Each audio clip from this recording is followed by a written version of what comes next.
sa panahon ng latest news. Diyan sa linyang Pag-asa Mactan, pinagi ni Sir Joseph Merlas.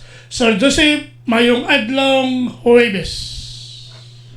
Maayong adlaw Huwebes usab Sir Ariel ug sa atoang mga suking tigpaminaw ngunit atoang latest weather update.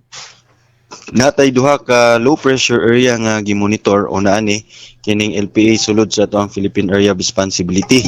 O mao ni ang LPA si kanhing bagyong Ada.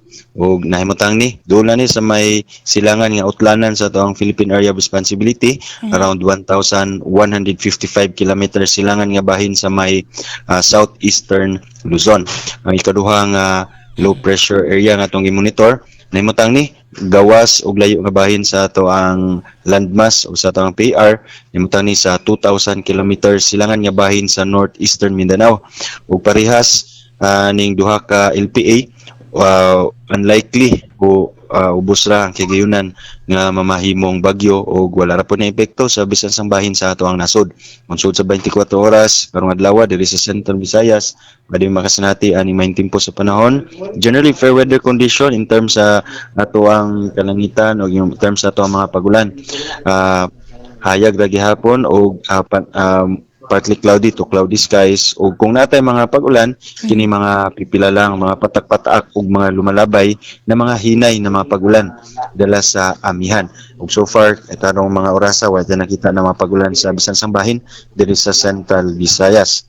Para sa kimtang sa tong hangin ug kadagatan, tungod aning pagkusog sa hanging amihan o northeast monsoon nga karon nakaapekto sa Luzon, apil na tibuok Visayas area ug northern portion sa Mindanao.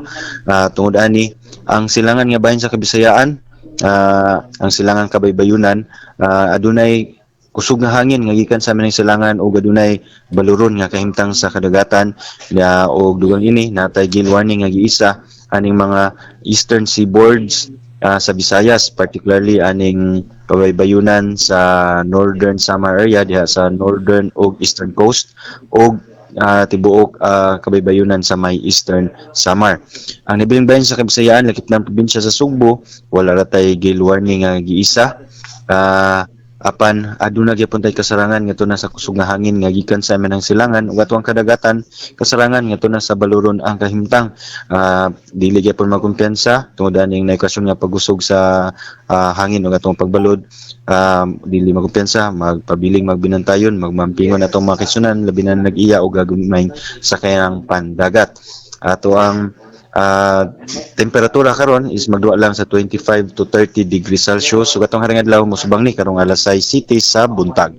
Ug mo latest yung diri sa botan sa Pag-asa Mactan, Visayas do Este, si Joseph Merlas. Maayong buntag. Salamat Sir Joseph, may buntag sa Pag-asa Mactan. Welcome sir. Okay, good morning.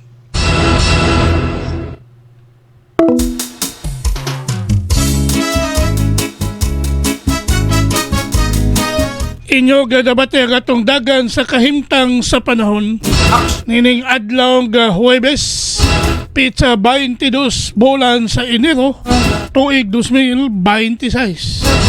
Pinagi ni Sir Joseph Merlas ang atong weather specialist gikan sa Pag-asa Mactan nga naghatod sa atong dagan sa kahimtang sa panahon kon weather update.